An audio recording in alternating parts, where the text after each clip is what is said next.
عزتی که برای ما خلق کردن این بود که در این 47 سال سرمون در مقابل بیگانه فرود نماند. عزتی خلق کردن که در 47 سال سرمون رو برای بیگانه خم نکرد.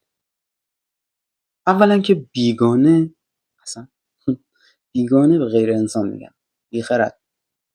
این 8 میلیارد از گوشت و پوست خودمون یه بیگانه نیستن. نشنیدی به فارسی میگن بنی آدم اعضای یکدیگرند. دوما سر خم نکردیم. توی صف واسه ویزای چین مردم کلیپش در اومد دیدین دیگه، سر خم نکردن.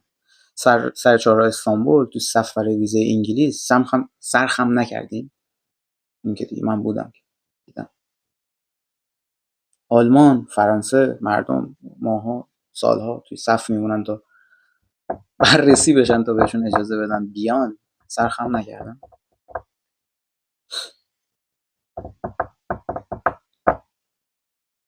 شماره 2 مملکت میره آمریکا برای اینکه بره دستشویی تفتیش بدنی میشه. آقا برای اینکه بره دستشویی تفتیش بدنی میشه. چرا میره؟ چه نیازیه که جایی که به احترام نمیذارن بری؟ حتما با بری که میری دیگه. یه عمری مردم رو تو این خفت نگه داشتیم. هر جا خواستیم بریم باید یه پرونده کلوف زیر بغلمون که آیا اجازه بدن یا حالا خودتون هم دارین میچشین دیگه. چنین حسی داره. البته نه منطقه شما اصلا باخت توش نیست. آره شما گفتی زدیم ما زده.